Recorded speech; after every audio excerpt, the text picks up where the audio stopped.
Глава 2. С этого приезда к Дону Хуану для меня начался новый цикл обучения. Без труда вернувшись к своему прежнему ощущению удовольствия от его чувства юмора и драматизма, я оценил его терпеливость в отношении меня и понял, что непременно должен приезжать почаще. Не видеть Дона Хуана было поистине огромной потерей для меня. Кроме того, я хотел поговорить с ним об одной вещи, которая представляла для меня определенный интерес. Закончив книгу о его учении, я стал просматривать те полевые записи, которые в нее не вошли. Их было немало, так как раньше меня интересовали в основном состояния необычной реальности. Перебирая записи, я пришел к выводу, что маг, мастерски владеющий своей практикой за счет одних только манипуляций социальными ключами, способен сформировать у своего ученика в высшей степени необычный и специализированный диапазон восприятия. В основе моих рассуждений относительно природы этих манипуляций лежало предположение о том, что для создания требуемого диапазона восприятия необходим лидер. В качестве примера я рассмотрел пиетное собрание магов. Я был согласен с тем, что в ходе этого собрания маги приходят к некоторому общему для всех заключению о природе реальности, не прибегая при этом к явному обмену знаками или словами. Из этого следовал вывод: чтобы прийти к такому соглашению, участники должны были пользоваться каким-то очень мудреным кодом. Я построил сложную систему объяснений такого кода и процедуры его использования. Отправляясь к Дону Хуану, я намеревался узнать его мнение по этому вопросу и спросить совета относительно моей дальнейшей работы. 21 мая 1968 года. По пути ничего особенного не случилось. В пустыне было очень жарко, поэтому дорога оказалась довольно утомительной. Но к вечеру жара спала, и когда я подъехал к дому Дона Хуана, дул прохладный ветерок. Я не очень устал, поэтому мы сидели в его комнате и разговаривали. Я чувствовал себя очень хорошо и непринужденно, и мы просидели допоздна. Это был не тот разговор, который стоило бы записывать. В общем-то, я и не пытался говорить о чем-то значительном. Речь шла о погоде, его внуке, индейцах Яки, мексиканском правительстве, перспективах на урожай. Я сказал Дону Хуану, что мне нравится то острое ощущение, которое возникает от беседы в темноте. Он ответил, что это вполне соответствует моей болтливой натуре, и что мне нравится разговаривать в темноте, потому что ни на что другое в подобной ситуации я попросту не способен. Я возразил, что мне нравится нечто большее, чем сам разговор, и сказал, что мне доставляет удовольствие чувство убаюкивающего тепла, окружающей темноты. Он спросил, что я делаю дома, когда становится темно. Я ответил, что включаю свет или выхожу побродить по освещенным улицам до тех пор, пока не придет время ложиться спать. «О-о-о!» – протянул он с недоверием. «А я-то думал, что ты уже научился использовать темноту». «А для чего ее можно использовать?» Он ответил, что темнота, он сказал, темнота дня, это лучшее время для того, чтобы видеть. Видеть он выделил особенной интонацией. Я попытался выяснить, что он имеет в виду, однако он сказал, что уже слишком поздно, чтобы начинать разбираться с этим вопросом. 22 мая 1968 года. Едва проснувшись утром, я прямо сказал Дону Хуану, что разобрал систему, которая объясняет происходящее во время методы пиетного собрания магов. Я взял подготовленные дома заметки и зачитал ему свою версию. Я старался как можно доходчивее объяснить разработанную мной схему, а он терпеливо слушал. Чтобы все участники настроились на некоторое заданное соглашение, их нужно определенным образом подготовить, рассуждал я. А для этого необходим скрытый лидер, ведущий. Участники методы собираются для того, чтобы встретиться с Мескалито и получить урок правильной жизни. При этом они, не обмениваясь ни единым словом и ни единым жестом, приходят к общему заключению относительно присутствия Мескалита и содержания его конкретного урока. Во всяком случае, на тех методах, в которых я участвовал, дело обстояло именно так. Мескалита являлся каждому и давал урок. На своем личном опыте я убедился, что индивидуальное восприятие формы визита Мескалито и его урока было поразительно одинаковым для всех, хотя содержание урока от человека к человеку менялось. Я не мог объяснить высокую степень совпадения ничем иным, кроме наличия какой-то тонкой и очень сложной системы настройки.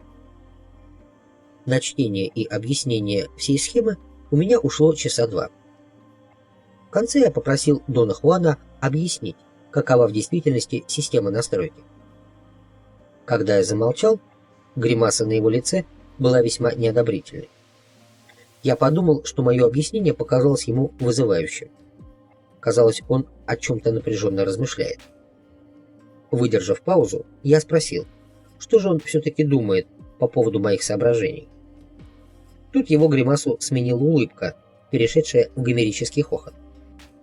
Я тоже попытался было смеяться, а потом нервно спросил, что же в этом смешного. «Ты спятил!» — воскликнул он. «С какой стати кто-то будет заниматься чьей-то там настройкой в такой важный момент, как метода? Или ты думаешь, что все связанное с Мескалито сплошное надувательство?» Какое-то мгновение мне казалось, что он уходит от прямого ответа на вопрос. Сказанное им ответом не являлось. «С какой стати кому-то заниматься настройкой?» — упрямо продолжал Дон Хуан. «Ведь ты же там был. Ты должен знать, что никто не объяснял тебе, что следует чувствовать или делать. Никто, кроме самого Мескалито». Я настаивал на том, что такое объяснение невозможно, и вновь попросил его рассказать, каким образом достигается соглашение. «Теперь я понял, зачем ты приехал», — с таинственным видом произнес Дон Хуан. «Но вряд ли я смогу тебе чем-то помочь, потому что никакой системы настройки не существует. Но тогда почему все эти люди приходят к единому соглашению относительно присутствия Мескалито?» «Да потому что они видят», — драматическим тоном сказал Дон Хуан, а потом, как бы между прочим, добавил: «А почему бы тебе еще разок не побывать на методе и не увидеть все самому?» Я понял, что это ловушка, и, ни слова не говоря, спрятал все свои бумаги. Он не настаивал. Спустя какое-то время Дон Хуан попросил меня съездить с ним к одному из его друзей. Мы поехали и провели там несколько часов. В разговоре Джон, так звали хозяина дома, спросил, что вышло из моего интереса к пиоту. Джон был тем самым человеком, у которого 8 лет назад мы брали пиотные батончики для моего первого опыта. Я не знал, что ответить. Дон Хуан пришел ко мне на помощь и сказал, что со мной все в порядке. На обратном пути я почувствовал, что должен как-то объясниться по поводу вопроса, заданного Джоном. Среди прочего, я сказал, что пиот меня более не интересует, так как связанная с ним практика требует особой отваги, а ее у меня нет. И что когда я говорил, что больше пробовать не намерен, то имел в виду именно то, что говорил. Дон Хуан молча улыбался, а я продолжал болтать, пока мы не приехали. Мы уселись на чистой площадке перед домом. Был теплый ясный день. Довольно сильный вечерний ветерок обвивал нас приятной прохладой. «Что заставляет тебя так яростно сопротивляться?» — неожиданно спросил Дон Хуан. «Сколько лет уже ты твердишь, что не намерен больше учиться?» «3 года». «Почему ты всегда говоришь об этом с такой страстью?» «У меня такое чувство, что я предаю тебя, Дон Хуан. Наверное, потому я так часто все это повторяю». «Ты меня не предаешь. Я тебя подвел. Я бежал. Я чувствую, что потерпел поражение». «Ты делаешь все, что можешь, и никакого поражения ты не потерпел. То, чему я должен тебя научить, дается с огромным трудом. Мне, например, было еще тяжелее, чем тебе. Но ты не бросил, Дон Хуан. Со мной все иначе. Я сдался. А приехал к тебе не потому, что собрался учиться. Просто я хотел кое-что спросить в связи с моей работой». Дон Хуан секунду смотрел на меня, а затем отвел взгляд. «Ты снова должен позволить дыму вести себя», — сказал он с нажимом. «Нет, Дон Хуан, я больше не могу. Похоже, я выдохся». «Ты еще и не начал». «Я очень боюсь». «Ну и бойся на здоровье, это не ново. Ты думай не о страхе, думай о чудесах видения». «Честное слово, я хотел бы думать об этих чудесах, да не могу. Когда я вспоминаю о твоем дымке, то чувствую, что на меня наваливается какая-то тьма. Так, словно на всей земле нет больше ни единого человека, никого, с кем можно перекинуться словом. Твой дымок показал мне безысходность одиночества». «Это неправда. Возьми меня, к примеру. Дымок мой союзник, а я не ощущаю одиночества. Но ты другой, ты победил страх». Дон Хуан мягко похлопал меня по плечу. «Ты не боишься», — сказал он. В его голосе слышалось странное обвинение. «Но разве я лгу насчет страха, Дон Хуан?» «Лжешь ты или нет, меня это не интересует», — произнес он сурово. «Меня волнует другое. Ты не хочешь учиться вовсе не потому, что боишься. Причина в другом». Мне страшно хотелось узнать, в чем же дело. Я пытался выудить из него ответ, но он только молча покачал головой, как бы не в силах поверить, что я не знаю этого сам. Я сказал ему, что всему виной должно быть моя инерция. Он поинтересовался значением слова «инерция». Я взял в машине словарь и прочитал. Тенденция материального объекта, не подверженного воздействию внешних сил, к сохранению состояния покоя, если оно находится в покое, либо движение в неизменном направлении, если оно движется. «Не подверженного воздействию внешних сил», — повторил он. «Лучше, пожалуй, и не скажешь. Только дырявый горшок может пытаться стать человеком знания по своей воле. Трезвомыслящего нужно затягивать на путь хитростью. Я уже говорил тебе об этом. Но я уверен, что найдется масса людей, которые с радостью захотят учиться», — сказал я. «Да, но эти не в счет. Обычно они уже с трещиной, как пересохшая бутыль из тыквы, которая с виду в порядке, но начинает течь, как только в нее наливают воду, и появляется давление. Когда-то я втянул тебя в учение хитростью, и то же самое в свое время сделал со мною мой бенефактор. Если бы не мой трюк, ты бы никогда не сумел столь многому научиться.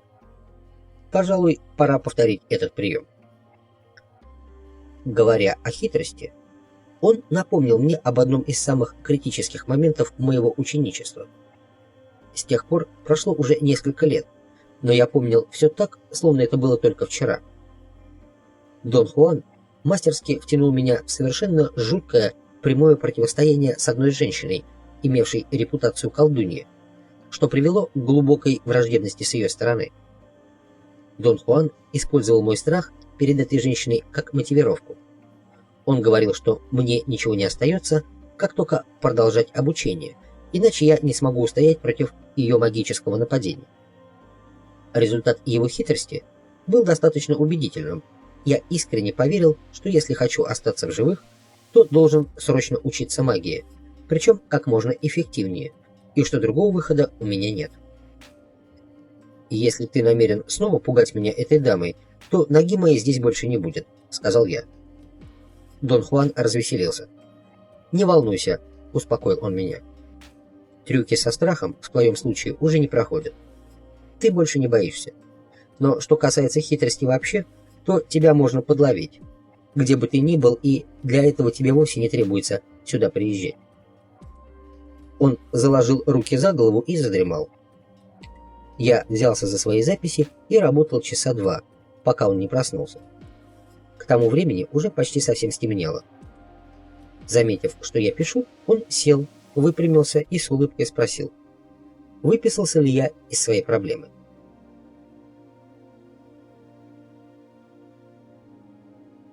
«23 мая 1968 года. Мы говорили об Оахаке.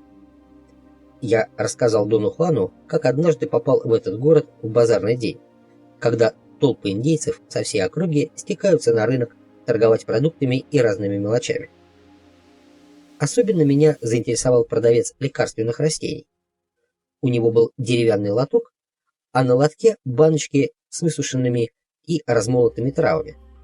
Одну баночку он держал в руке и, стоя посреди улицы, громко распевал речитативом довольно занятную песенку. Составы против мух, блох, клещей и комаров. Средства для свиней, коз, коней и для коров. И для людей лекарства, не нужно докторов. Корь, свинка и подагра с ревматизмом не страшны. Лекарства для желудка, сердца, печени, спины. Подходите, леди и джентльмены. Есть лекарства от любых болезней, составы против мух, блох, клещей и комаров. Я слушал довольно долго. Его реклама состояла из длинного перечня болезней, от которых, как он утверждал, у него имеются лекарства. Для того, чтобы песенка была ритмичной, он выдерживал небольшую паузу после каждых 4 названий. Дон Хуан сказал, что в молодости тоже торговал лекарственными травами на Оахакском рынке. Он еще не забыл свою рекламную песенку и, пропев ее мне, добавил, что часто пел дуэтом со своим другом Висенте. Я сказал, что познакомился с Висенте во время одной из поездок в Мексику. Дон Хуан, казалось, был искренне удивлен и попросил меня рассказать об этом подробнее. В этот раз я ехал через Дуранго и вспомнил, что в этом городе живет один из друзей Дона Хуана, с которым он советовал мне когда-нибудь познакомиться. Я разыскал этого человека, и мы немного поговорили. На прощание он дал мне мешочек с несколькими растениями и подробно объяснил, как нужно посадить одно из них. По пути в Агуаскалентес я остановился, вышел из машины и внимательно осмотрелся, желая убедиться в том, что поблизости никого нет. Минут 10 я наблюдал с вершины невысокого холма, с которого дорога просматривалась на несколько километров в обоих направлениях. Местность была абсолютно пустынной. Я еще несколько минут постоял, чтобы сориентироваться и вспомнить инструкции Дона Висенте. Потом взял одно из растений, зашел в кактусы к востоку от дороги и посадил его, в точности следуя всем указаниям. Для поливки растения я прихватил из машины бутылку минеральной воды. Я попытался сбить пробку железкой, которой копал ямку для растения, но неудачно бутылка разбилась, и отлетевший осколок зацепил верхнюю губу. Пошла кровь. Я вернулся к машине за второй бутылкой. Когда я вынимал ее из багажника, рядом остановился почтовый фургон Volkswagen, и водитель спросил, что случилось. Я ответил, что все нормально, и он уехал. Я пошел к растению, полил его и направился обратно к машине. Когда до дороги оставалось метров 30, неожиданно послышались голоса. Я быстро спустился к шоссе и увидел 3 мексиканцев, 2 мужчин и 1 женщину. Один из мужчин сидел на переднем бампере моей машины. На вид лет 40, среднего роста, с черными курчавыми волосами. На нем были старые потертые джинсы и выгоревшая когда-то розовая рубашка. За спиной болтался какой-то сверток. Ботинки с незавязанными шнурками были ему, похоже, велики и казались очень неудобными. Он обливался потом. Другой мужчина стоял в шагах в 10 от машины. Он выглядел хрупким и ростом был ниже первого. Прямые волосы были зачесаны назад. На вид ему было лет 50. Одет он был немного лучше. Темно-синий пиджак, светло-голубые джинсы, черные туфли. В руках у него был сверток поменьше. Он ничуть не вспотел и казался отрешенным и незаинтересованным. Женщине было за 40. Толстая и очень смуглая, в черной юбке, белом свитере и остроносых туфлях. Свертка у нее не было, зато был транзистор. Она выглядела очень усталой. Лицо покрывали большие капли пота. Когда я подошел, женщина и мужчина помоложе попросили меня подвезти их. Я показал на полностью загруженное заднее сиденье и сказал, что в машине нет места. Тогда мужчина сказал, что если я поеду не слишком быстро, то их вполне устроит задний бампер. Кроме того, они могли бы устроиться на капоте. Я сказал, что это несерьезно. Однако по их тону чувствовалось, что для них это очень важно. Мне стало неловко, и я дал им денег на автобус. Мужчина помоложе взял деньги и поблагодарил, однако второй неприязненно отвернулся. «Я хочу, чтобы он нас подвез», — сказал он. «Деньги меня не интересуют». Потом он обратился ко мне. «У тебя есть вода или что-нибудь поесть?» Но у меня не было продуктов, не осталось больше и воды, и предложить им на самом деле было нечего. Они еще немного постояли, глядя на меня, потом повернулись и пошли по дороге. Я сел в машину и попытался запустить двигатель. Но он не работал. Была страшная жара, и я, должно быть, перекачал бензин. Услышав жужжание стартера, мужчина помоложе остановился, а потом вернулся к машине и встал сзади, готовый ее подтолкнуть. Я почувствовал себя страшно неуютно и даже вздохнул с неподдельным отчаянием. Наконец двигатель заработал, и я укатил прочь. После того, как я закончил свой рассказ, Дон Хуан долго молчал. «Почему ты не говорил мне об этом раньше?» — спросил он, не глядя на меня. Пожав плечами, я ответил, что никогда не считал этот случай чем-то важным. «Это чертовски важно», — сказал он. «Висенте — первоклассный маг. Он дал тебе что-то посадить потому, что у него были на то основания. И если ты встретил 3 человек, которые выскочили из ниоткуда сразу после того, как ты посадил растение, то этому тоже была своя причина. И только такой непроходимый тупица, как ты, мог не обратить на это внимания и считать, что ничего особенного не произошло». Он велел как можно подробнее рассказать обо всем, что происходило в тот день, когда я был у Висенте. Я начал рассказывать, как, проезжая через город, оказался возле рынка. Мне пришла в голову мысль поискать Дона Висенте. Я остановился, вылез из машины и пошел через рынок туда, где торговали лекарственными травами. В ряду было 3 прилавка, но за ними сидели толстые матроны. Я дошел до конца прохода и за поворотом обнаружил еще один прилавок. За ним сидел хрупкий седой человек. Когда я его увидел, он как раз продавал какой-то женщине клетку для птиц. Я подождал, пока он освободится, а затем поинтересовался, не знает ли он Висенте Медрано. Он смотрел на меня, не отвечая. «Что вам нужно от Висенте Медрано?» — спросил он наконец. Я сказал, что пришел навестить его от лица моего друга, и назвал ему имя Дона Хуана. Старик секунду смотрел на меня, а затем сказал, что он и есть Висенте Медрано и что он к моим услугам. Потом предложил мне сесть. Казалось, он был очень доволен, вел он себя свободно и дружелюбно. Я рассказал ему о своей дружбе с Доном Хуаном. Чувствовалось, что между нами сразу же возникла взаимная симпатия. Дон Висенте сказал, что знаком с Доном Хуаном с тех пор, как им обоим было по 20 лет. Он исключительно хорошо отзывался о Доне Хуане, а в самом конце разговора произнес с дрожью в голосе: «Хуан – истинный человек знания. Сам я очень мало занимался силой растений.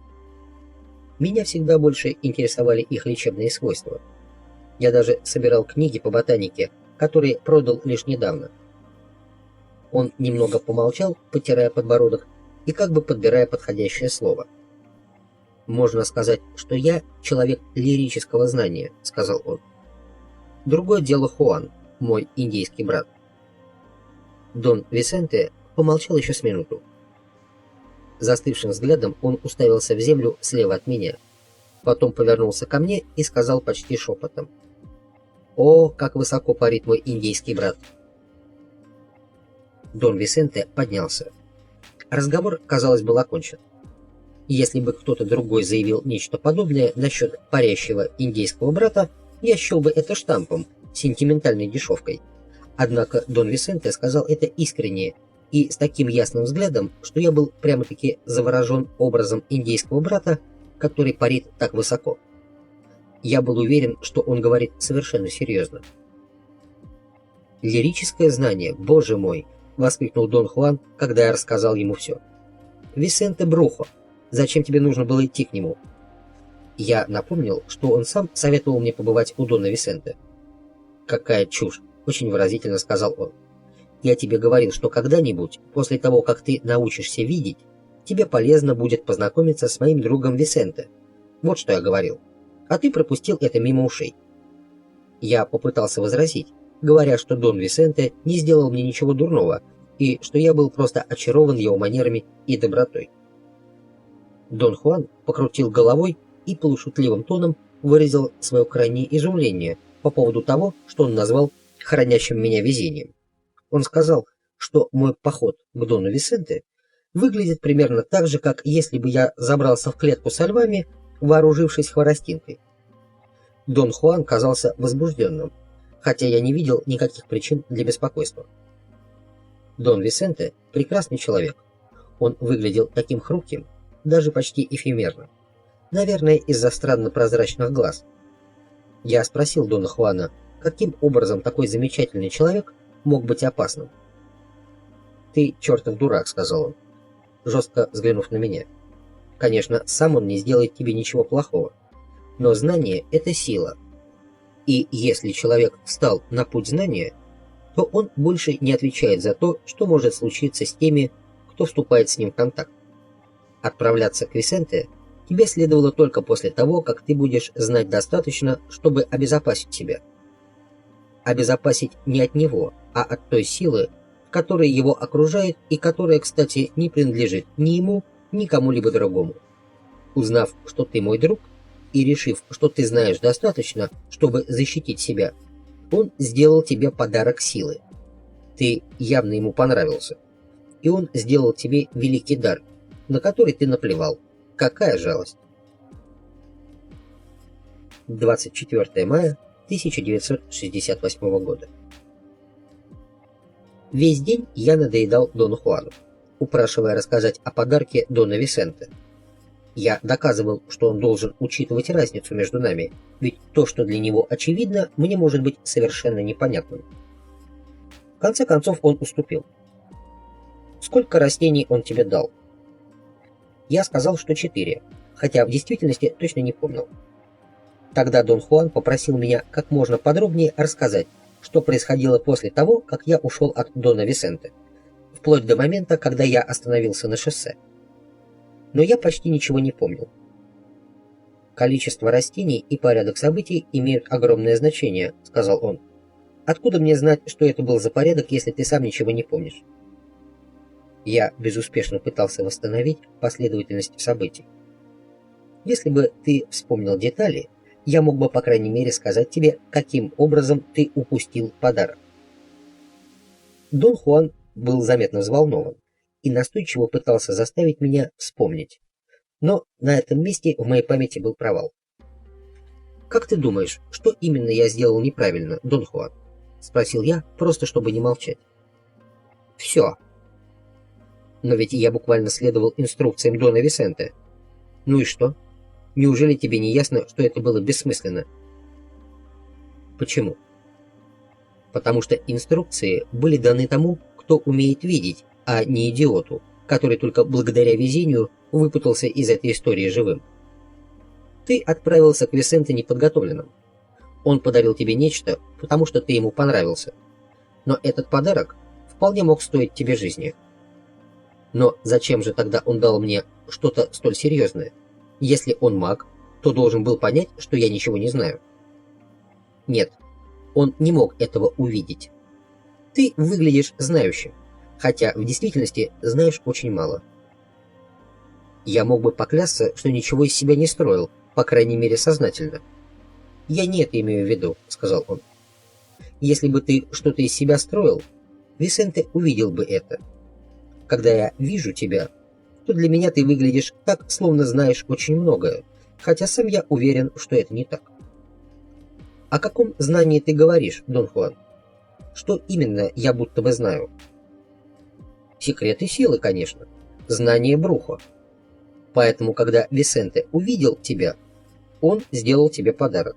А ты поступил с этим подарком, как собака поступает с едой, когда у нее набито брюхо. Наевшись вдоволь, она мочится на пищу, чтобы ее не съели другие собаки. И теперь мы никогда не узнаем, что же это было на самом деле. Ты многое потерял, какая жалость». Он помолчал немного, пожал плечами и усмехнулся. «Жаловаться бесполезно», — сказал он. «Но от этого трудно отучиться. Подарки силы встречаются в жизни крайне редко. Они уникальны и драгоценны. Мне, например, никогда не делали таких подарков. Я знаю лишь очень немногих людей, которые получили нечто подобное. Стыдно разбрасываться столь уникальными вещами. «Я тебя понял, Дон Хуан», — сказал я. «Что я могу сделать, чтобы спасти подарок?» Он засмеялся и несколько раз повторил «спасти подарок». «Звучит здорово», — сказал он. «Мне нравится. Но все же спасти твой подарок ничто не в силах». 25 мая 1968 года. Сегодня Дон Хуан показывал мне, как собираются ловушки для мелкой дичи. Почти все утро мы срезали и очищали ветки. У меня в голове вертелось множество вопросов. Я пытался заговорить с ним во время работы, но он отшутился, сказав, что из нас двоих лишь мне одному под силу одновременно работать и руками, и языком. Наконец мы присели отдохнуть, и я тут же выпалил вопрос. «Дон Хуан, на что похоже видение?» Чтобы это узнать, необходимо самому научиться видеть. Я не могу объяснить тебе. Это что, секрет, который ты мне пока не можешь раскрыть? Нет. Просто это нельзя описать словами. Почему? Ты не поймешь. А ты попробуй, вдруг пойму. Нет, ты должен сделать это самостоятельно. Научившись видеть, ты будешь воспринимать мир по-другому. Так значит, ты, Дон Хуан, больше не воспринимаешь мир обычным способом? Я воспринимаю обоими способами. Если мне нужно смотреть на мир, я вижу его как обычный человек, как ты, например. Когда мне нужно видеть, я изменяю способ восприятия и вижу иначе. Вещи выглядят одинаковыми каждый раз, когда их видишь. Изменяются не вещи, а способ, которым ты их воспринимаешь. Ты не понял. Возьмем, к примеру, дерево. Оно изменяется или остается одним и тем же каждый раз, когда ты его видишь. Изменяется и в то же время остается таким же. Но если одно и то же дерево выглядит иначе всякий раз, когда ты его видишь, то не означает ли это, что все твое видение – сплошная иллюзия? Улыбнувшись, он некоторое время молчал, как бы собираясь с мыслями. Наконец он сказал: «Когда ты на что-нибудь смотришь, ты не видишь. Ты просто констатируешь наличие чего-то определенного. Поскольку тебя не интересует видение, вещи, на которые ты смотришь, каждый раз выглядят для тебя более или менее одинаковыми. Но когда ты видишь, вещи никогда не бывают одними и теми же, и в то же время это те же самые вещи. Например, я говорил тебе, что человек выглядит как яйцо. Каждый раз, когда я вижу одного и того же человека, я вижу яйцо. Но это не то же самое яйцо. Да, но если вещи никогда не бывают одними и теми же, то они неузнаваемы. Какой тогда смысл учиться видению? Чтобы различать. Видение – это восприятие истинной сущности. Когда видишь, воспринимаешь то, что есть в действительности. Значит ли это, что я не воспринимаю то, что есть в действительности? Не воспринимаешь. Твои глаза приучены только смотреть. Вот, к примеру, те трое мексиканцев, которых ты встретил на дороге. Ты запомнил их очень хорошо, даже описал мне их одежду, но это лишний раз подтверждает, что ты их не видел. Если бы ты мог видеть, ты бы сразу понял, что это не люди. Что значит не люди, а кто же тогда? Не люди и все. Но этого не может быть. Это были такие же люди, как мы с тобой. Нет. И я в этом абсолютно уверен. Что, призраки, духи или, может, души умерших? Он ответил, что не знает, кто такие призраки, духи и души. Я взял в машине вебстеровский словарь современного английского языка и перевел ему то, что там по этому поводу говорилось. Призрак предполагаемый бестелесный дух умершего человека. Считается, что П является живым людям в виде бледного полупрозрачного видения. И насчет духов. Дух – сверхъестественное существо. Под духами обычно понимаются призраки или подобного рода существа, обитающие в определенной местности и обладающие определенным, добрым или злым, характером. Дон Хуан сказал, что тех троих можно было бы, пожалуй, назвать духами, хотя прочитанное мной определение не совсем им подходит. «Может, это что-то вроде хранителей?» – спросил я. «Нет, они ничего не хранят». «Тогда наблюдателей? Ну, которые наблюдают за нами и нас контролируют». «Это просто силы, ни плохие, ни хорошие. Просто силы, которые Бруха стремится заставить работать на себя». «Это союзники, Дон Хуан?» «Да, это союзники человеческого знания». Впервые за 8 лет нашего знакомства Дон Хуан вплотную подошел к тому, чтобы дать определение союзника. Я просил его об этом десятки раз. Обычно он игнорировал мой вопрос, говоря, что мне и без того отлично известно, что такое союзники, и что глупо спрашивать о том, что и так знаешь. Прямое заявление о природе союзников было чем-то новым, и я решил не упускать случая как следует разобраться в этом вопросе. «Ты говорил, что союзники содержатся в растениях, в дурмане и в грибах», — сказал я. «Ничего подобного я не говорил», — убежденно возразил он. «Ты всегда переиначиваешь мои слова на свой лад». «Постой, но в своей книге я именно так и написал. Ты можешь писать все, что хочешь, только не надо мне рассказывать, что якобы я такое говорил». Я напомнил ему. Когда-то он рассказывал мне о дурмане как о союзнике своего бенефактора и говорил, что его собственный союзник – это дымок, а несколько позже уточнил, что в каждом растении содержится союзник. «Нет, это неверно», – хмуро заявил он. «Дымок действительно мой союзник, но это не означает, что союзник содержится в курительной смеси или трубке. Просто все это вместе позволяет мне до него добраться. А почему я называю его дымком – мое личное дело». Дон Хуан сказал, что те трое, которых я встретил на шоссе, были союзниками Дона Висенте. Тогда я напомнил ему его слова о том, что в отличие от мескалита, увидеть которого достаточно легко, увидеть союзника невозможно. После этого мы долго спорили.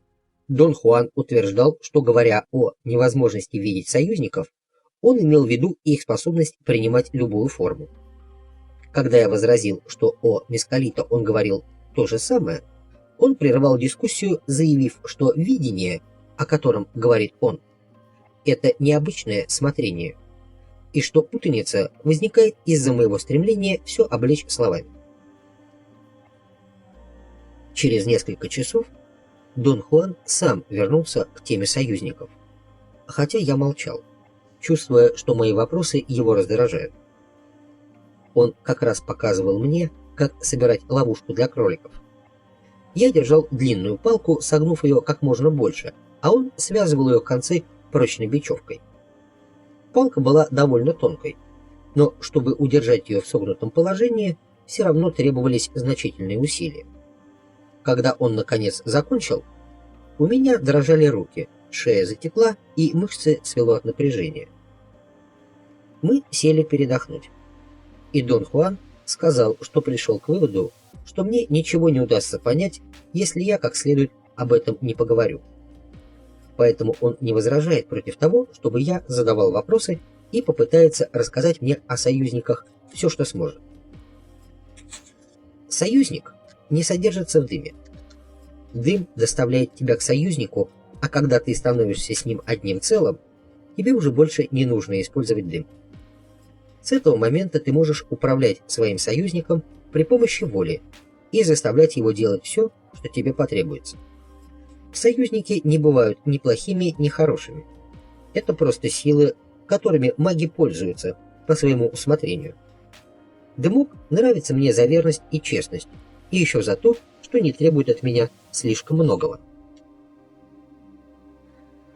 какими ты воспринимаешь союзников, Дон Хуан? Для меня они выглядят обыкновенными людьми. По крайней мере, так я их воспринял. Как бы они выглядели для тебя? Как обыкновенные люди.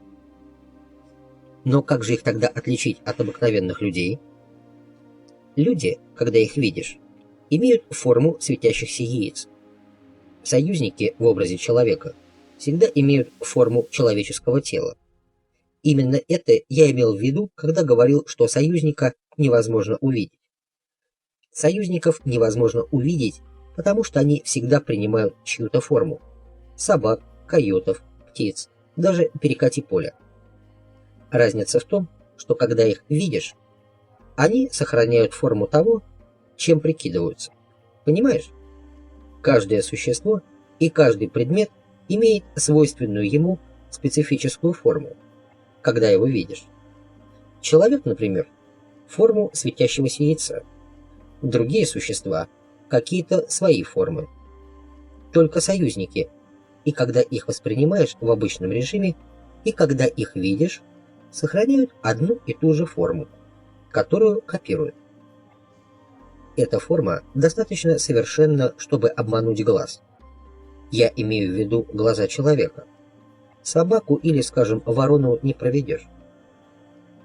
Получается, что они нас попросту дурачат. Но зачем? Я думаю, мы сами себя одурачиваем. Союзник всего лишь принимает форму чего-то, что есть в окружающем нас мире, а мы, в свою очередь, принимаем его за то, чем он не является. Разве он виноват в том, что мы не умеем видеть, а способны только смотреть на поверхность вещей? Мне непонятно их назначение, Дон Хуан. Что союзники делают в мире? А что люди делают в мире? Я, например, не знаю. Мы существуем и все. Союзники тоже существуют. Вполне возможно, что они были здесь и до нас. А что значит «до нас», Дон Хуан? Люди не всегда были здесь. Где это здесь? В этой стране или в этом мире? Завязалась длинная дискуссия по этому поводу. Дон Хуан сказал, что для него существует только один мир. Та земля, по которой он ходит. Я спросил, откуда он знает, что мы не всегда присутствовали в этом мире. «Очень просто», — сказал он. Люди знают о мире слишком мало. Койоты знают намного больше. Видимость вещей никогда не вводит их в заблуждение. Хорошо, а как же тогда людям удается их ловить и убивать? Спросил я. Если их не вводят в заблуждение видимость, почему они так легко умирают? Дон Хуан молча смотрел на меня до тех пор, пока я не почувствовал смущения. «Мы можем поймать, отравить или пристрелить койота», — сказал он. «Как бы мы ни убили его, он будет легкой добычей, потому что не знаком с нашими хитростями. Но если койот останется жив, можешь быть уверен, что он так просто уже не попадется. Хороший охотник это знает и никогда не ставит ловушки дважды на одном месте. Если койот погиб в капкане, то другие койоты видят его смерть, которая всегда бродит поблизости, и обходят капкан. А возможно и эту местность, 10-й дорогой. Люди не видят смерти своих собратьев, которая остается там, где они умерли. Человек может что-то смутно чувствовать, однако не видит. Койоты видят союзников? Конечно. А как они выглядят для койотов? Чтобы это знать, мне нужно было бы побыть койотом. Но я могу сказать, как выглядят союзники для ворон. Нечто вроде колпака, широкое и круглое внизу и острое вверху. Некоторые светятся, но в большинстве случаев они очень тусклые и выглядят тяжелыми, как мокрая тряпка. Неприятное зрелище. А какими их видишь ты, Дон Хуан? Я же говорил, они сохраняют форму того, чем прикидываются. А принимать они могут любые формы, каких угодно размеров, от булыжника до горы. Они говорят, смеются, издают какие-то звуки. Среди людей они ведут себя как люди. Среди животных как животные. животные обычно их боятся. Однако, если они привыкают к союзнику, то реагируют довольно спокойно. Люди поступают примерно так же, ведь среди нас масса союзников, но мы можем только смотреть, и потому просто не замечаем их. Ты хочешь сказать, что некоторые из людей, которых я вижу на улице, не являются людьми? В замешательстве спросил я. Некоторые не являются, выразительно ответил он. Его заявление показалось мне полнейшим абсурдом, и в то же время я не мог допустить, что он сделал его только ради эффекта. Я сказал, что это похоже на научно-фантастические истории о пришельцах с других планет. Он заявил, что его мало волнует, на что это похоже. Но в уличной толпе иногда попадаются союзники в человеческом облике. «Почему ты считаешь, что все в толпе обязательно должны быть людьми?» — спросил он очень серьезным тоном. Я не мог объяснить это ничем иным, кроме привычки, основанной на вере. Он сказал, что ему очень нравится разглядывать толпу и видеть ее как скопление яйцеобразных существ. Но иногда среди множества светящихся яиц нет-нет, да промелькнет фигура в форме человеческого тела. «Весьма занятно, во всяком случае для меня», — со смехом сказал он. «Мне нравится сидеть в парках или на автостанциях и наблюдать. Иногда сразу же замечаешь союзника, иногда нет. И повсюду только настоящие люди. Однажды я даже видел 2 союзников сразу. Они сидели рядышком в автобусе. Но это был единственный такой случай». «Этот случай имел для тебя какое-то особое значение?» — сказал я. «Конечно. Все, что они делают, имеет значение. Из их действий маг иногда может извлечь силу. Даже если у Брухо нет своего союзника, он может управлять силой, если умеет видеть. Для этого он должен следить за действиями союзников. Задолго до того, как я обзавелся своим, мой бенефактор научил меня извлекать силу из действий других союзников. Я разглядывал толпы людей, и каждый раз, когда видел союзника, тот меня чему-нибудь учил. Ты встретился сразу с 3. Какой великолепный урок ты упустил!» Он замолчал и не говорил больше ничего до тех пор, пока мы не закончили собирать ловушку. Потом он повернулся ко мне и, неожиданно, как бы вспомнив, сказал, что если встретишь 2 союзников вместе, то они обязательно относятся к одному типу и имитируют существ одного пола. В его случае оба были мужчинами. Я встретил 2 мужчин и женщину, так что мой случай был вообще из ряда вон выходящим. Я спросил, могут ли они копировать людей, и если могут, то какого пола? Могут ли они принимать формы людей разных рас или, скажем, семьи из 3 человек, мамы, папы и ребенка?